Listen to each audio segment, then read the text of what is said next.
La tension flottait comme une fumée épaisse dans les couloirs de Westfield High dès le premier jour où Kamar Washington arriva à l'école.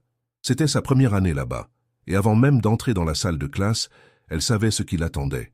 Des regards curieux, des chuchotements chargés d'insinuations, et la certitude que le préjugé, qu'elle connaissait si bien, serait tapi à chaque coin. L'école, située dans un quartier de classe moyenne supérieure, était célèbre pour ses trophées sportifs et ses fêtes fastueuses, mais aussi pour cultiver un silence complice lorsqu'il s'agissait de racisme.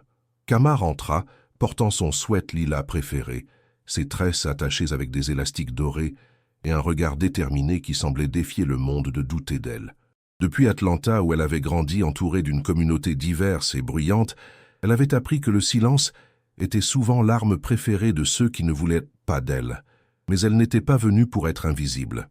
La professeure d'anglais, Madame Rodriguez, la présenta à la classe avec un sourire chaleureux, mais l'empathie de la professeure n'empêcha pas Trevor Garrison, au fond de la salle, de murmurer quelque chose de venimeux à Mason et Dylan, amis de longue date et complices dans toutes les plaisanteries cruelles. Trevor, le quarterback vedette, héritier d'une dynastie locale d'influence et de pouvoir, portait sa veste Letterman comme une couronne, affichant l'héritage qui le rendait intouchable. Kamar sentit son regard brûler son dos et comprit, avant même d'échanger un mot, que cette école n'était pas prête pour elle. La deuxième semaine, alors que Kamar s'adaptait au rythme des cours, la première provocation concrète eut lieu. Pendant le laboratoire de sciences, Trevor la bouscula délibérément, renversant une éprouvette pleine de réactifs sur le sol. « Oups !» dit-il avec un rire cynique. « Fais attention, tu n'es peut-être pas habitué à des choses aussi délicates. » Destiny, sa partenaire de laboratoire, devint pâle, mais Kamar se contenta de lever les yeux et répondit calmement. « Peut-être que tu devrais apprendre à marcher sans bousculer les autres. » La classe resta silencieuse, surprise par l'assurance de la nouvelle. Les provocations de Trevor ne s'arrêtèrent pas là. Les jours suivants, des billets anonymes commencèrent à apparaître sur le bureau de Kamar. « Retourne d'où tu viens. Tu n'es pas la bienvenue ici. » Elle conservait chaque billet, prenait des photos et consignait tout dans son carnet exactement comme son père. Marcus Washington le lui avait appris. « Documente tout. Un jour, tu en auras besoin. » Marcus, vétéran de guerre et professeur d'arts martiaux, disait toujours que la discipline était aussi importante que la force. Et parfois, ajoutait-il, il vaut mieux utiliser sa tête que ses poings. La troisième semaine, Kamar découvrit ce qui lui fit comprendre que ce n'était pas juste des plaisanteries de mauvais goût. À l'intérieur de son casier, collé avec du ruban adhésif, se trouvaient des photos anciennes de lynchage, mais avec son visage superposé sur le corps des victimes. Elle ferma les yeux et respira profondément. Son père lui avait appris que lorsque la provocation dépassait les bornes, le silence n'était plus une option. Elle prit toutes les photos, les rangea dans une pochette et se rendit directement au bureau de la directrice, Dr. Coleman, qui, en voyant les images, soupira et détourna le regard. « Sans preuve de qui a fait ça, nous ne pouvons punir personne, » dit-elle mal à l'aise, « mais nous allons renforcer la surveillance. » Kamar comprit immédiatement que la surveillance n'était pas la justice. « Très bien, » dit-elle en se levant, « mais sachez que je ne vais pas attendre que vous agissiez. » En quittant le bureau, elle sentit le poids du regard de la directrice comme si elle s'attendait à ce qu'elle abandonne. Ce soir-là, au dîner, sa mère remarqua l'abattement dans les yeux de sa fille. « Qu'est-ce qui s'est passé aujourd'hui » demanda-t-elle inquiète. Kamar détourna le regard. « Rien que je ne puisse résoudre. » Mais au fond d'elle, elle savait que Trevor n'arrêterait pas tant qu'il ne l'aurait pas brisée. Et elle savait aussi qu'elle ne plierait pas. Le lendemain matin, Kamar entra à l'école en portant un t-shirt noir avec des lettres blanches. Le respect n'est pas facultatif. Tout au long du couloir, elle sentait les regards, les voix basses, les chuchotements. Dans la cafétéria, Destiny l'attendait, le visage inquiet. « Il prépare quelque chose », dit la fille aux yeux en amande, jetant un regard nerveux vers le coin où Trevor riait bruyamment avec ses amis. « J'ai vu Mason murmurer quelque chose à propos de « te donner une leçon ». Kamar respira profondément, repensant aux paroles de son père. La violence est la dernière option, mais si la seule option est de se battre, alors batte-toi pour en finir, pas pour commencer une autre guerre. À l'heure du déjeuner, le plan de Trevor se révéla enfin. Il marcha jusqu'à la table où Kamar était assise, seule, lisant son livre d'histoire, et l'acula. « Tu es à ma place », dit-il, la voix chargée de mépris. Kamar leva les yeux fermes et répondit simplement « Je ne vois pas ton nom ici. » La colère brilla dans les yeux de Trevor. Il saisit le col de son t-shirt, la tirant hors du banc. « Tu n'as rien à faire ici », grogna-t-il, et à cet instant, le temps sembla s'arrêter. Les mains de Kamar trouvèrent le poignet de Trevor. Ses genoux se fléchirent, le poids de son corps projeté en avant, tout ce que son père lui avait appris s'aligna en un seul mouvement précis. Elle tordit son bras, pivota sur ses hanches et le fit basculer, le projetant au sol de manière nette et contrôlée. Le sol trembla sous l'impact et les téléphones commencèrent à filmer. La cafétéria devint silencieuse. Trevor gémit, surpris. Kamar ne le relâcha pas immédiatement. Elle se pencha, rapprochant son visage du sien, et dit à voix basse mais ferme « Ne t'en prends plus jamais à moi ». Quand elle relâcha enfin son bras, la foule éclata en murmures et applaudissements. Destiny courut à ses côtés, les yeux écarquillés d'admiration. « Tu es incroyable », dit-elle. Mais Kamar ne fêtait pas. Elle savait que ce n'était que le début de quelque chose de plus grand. Dr Coleman arriva en courant, accompagné de 2 agents de sécurité. « Que se passe-t-il ici » demanda-t-elle, essoufflée. Trevor, humilié, pointa Kamar du doigt. « Elle m'a attaqué » cria-t-il. Mais Destiny et des dizaines d'autres élèves commencèrent à montrer les vidéos enregistrées. « C'est lui qui l'a attrapée en premier » dirent-ils. « Elle n'a fait que se défendre. » Dr Coleman déglutit péniblement. « Nous allons régler ça au bureau. » Kamar fut escortée, mais elle n'avait pas l'air effrayée. Le sourire froid qui tremblait sur ses lèvres n'était pas celui de la victoire, mais de la détermination. Elle savait que Trevor n'était pas seul, qu'il y avait tout un système derrière lui, des professeurs qui détournèrent le regard, des amis qui applaudissaient ses actions, des directeurs qui préféraient la paix à la justice. Alors qu'on l'emmenait au bureau, Kamar regarda le ciel à travers la fenêtre, le bleu traversé par les arbres de la cour. Là, parmi les nuages, il semblait y avoir quelque chose qui l'attendait, pas la peur, mais la conviction qu'elle ne serait plus jamais la même. Elle ne voulait pas être une héroïne. Elle voulait juste être entendue, respectée, vue.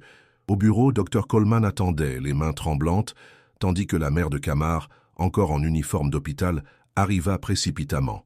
Renée Washington avait le même regard déterminé que sa fille, un feu contenu qui animait chaque mot qu'elle prononçait. « Ma fille ne portera pas seule la faute pour quelque chose que tout le monde ici a choisi d'ignorer », dit-elle, en fixant la directrice. Trevor était assis, le bras posé sur ses genoux, le visage encore rouge de colère et d'humiliation. Mason et Dylan restaient à distance, échangeant des regards nerveux. Dr Coleman s'éclaircit la gorge. « Nous recueillons tous les témoignages et les vidéos », commença-t-elle d'une voix faible et incertaine. « Mais nous savons que c'est Kamar qui a initié le conflit physique. » Renée frappa la table de sa main ouverte. « Ne confondez pas défense et attaque, Dr Coleman. Ma fille s'est défendue. Si vous ne pouvez pas le voir, alors vous devrez faire face à la justice hors d'ici. » Un silence gênant s'abattit sur la pièce. Kamar gardait la tête haute, mais ses mains tremblaient légèrement. Elle respira profondément, se remémorant les conseils de son père. « Concentre-toi sur ce qui est juste, pas sur ce qui est facile. » Après des heures de discussion, Dr Coleman suspendit temporairement Kamar et Trevor pendant que l'enquête se poursuivait. En quittant le bureau, l'école semblait un champ de mines de chuchotements. Les élèves qui n'avaient jamais parlé à Kamar auparavant la regardèrent maintenant avec curiosité et peur. Destiny l'attendait à la sortie. « Tu vas bien ?» demanda-t-elle en lui serrant le bras. « Ça ira », répondit Kamar, forçant un sourire qui n'atteignait pas ses yeux. Elle savait que la bataille ne faisait que commencer. Ce soir-là, à la maison, Marcus Washington rentra plus tôt, le visage grave. Il ne dit pas un mot en entrant, se contentant d'ouvrir grand les bras et de l'enlacer fort. « J'ai vu la vidéo », dit-il enfin, « et j'ai vu ce que tu as fait. » Kamar posa sa tête contre sa poitrine, sentant le battement régulier d'un cœur qu'il avait toujours soutenu. « Papa » commença-t-elle, mais il l'interrompit. « Tu as fait ce qu'il fallait. N'en doute jamais. » Puis, d'une voix douce mais ferme, il ajouta « Mais maintenant, ma fille, la partie la plus difficile vient après le coup. C'est garder la tête froide. » Le lendemain, l'histoire était partout. Des sites locaux et même une chaîne de nouvelles nationales avaient repris la vidéo montrant le moment exact où Kamar avait renversé Trevor. Des titres sensationnalistes émergeaient, certains qualifiant Kamar d'héroïne, d'autres la dépeignant comme la fille qui avait brisé le quarterback. Elle ignora tout et se concentra sur son carnet, remplissant les pages de détails. Les provocations, les photos dans le casier, les billets. Chaque détail était une pièce dans une histoire que personne ne pouvait plus nier. Pendant ce temps, Les réseaux sociaux étaient en ébullition.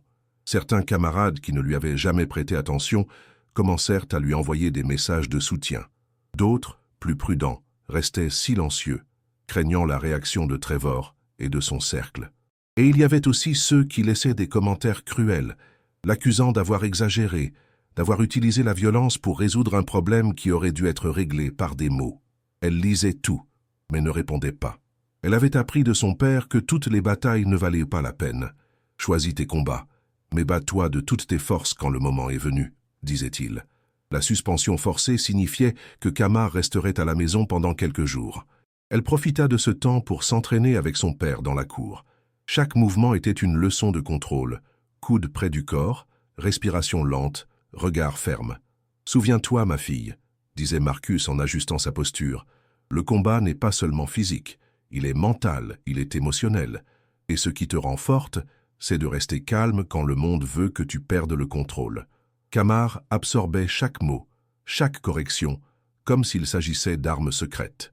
Pendant ce temps, Destiny lui rendait visite presque tous les jours, apportant des nouvelles de l'école. « Ils sont tous désorientés », raconta-t-elle, assise sur le lit de Kamar.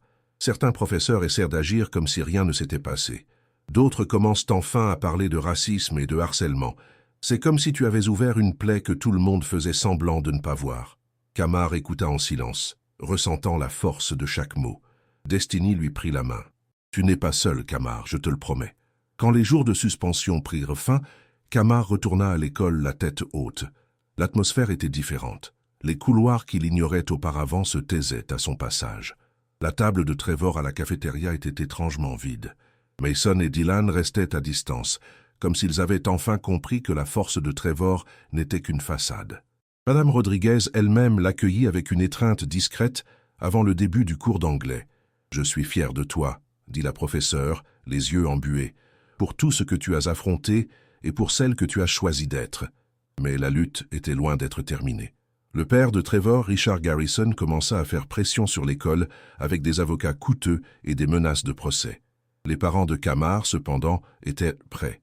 René lisait chaque document juridique comme s'il s'agissait d'un roman policier, soulignant les failles et les contradictions, tandis que Marcus contactait d'anciens collègues militaires pour trouver du soutien. Ils n'avaient pas l'argent des Garrison, mais ils avaient quelque chose de plus précieux, une fille dont le courage inspirait ceux qui la connaissaient. Cette semaine-là, Destiny la trouva à la cafétéria et lui annonça une nouvelle. Certains professeurs forment un comité pour réviser les politiques de discipline de l'école. Ils utilisent ton cas comme exemple de la nécessité de changer les choses. Kamar soupira soulagée, mais ressentit aussi le poids de ce que cela signifiait.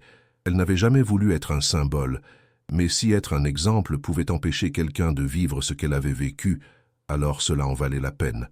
En rentrant chez elle ce jour-là, elle trouva une enveloppe à son nom.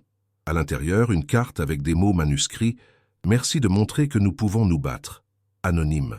Kamar tint la carte un long moment, sentant les larmes monter, mais elle ne les laissa pas couler. Pas à ce moment-là. Elle savait qu'elle n'était qu'au début de quelque chose de bien plus grand qu'une bagarre à la cafétéria. Les semaines suivantes apportèrent plus de changements qu'elle n'aurait pu l'imaginer.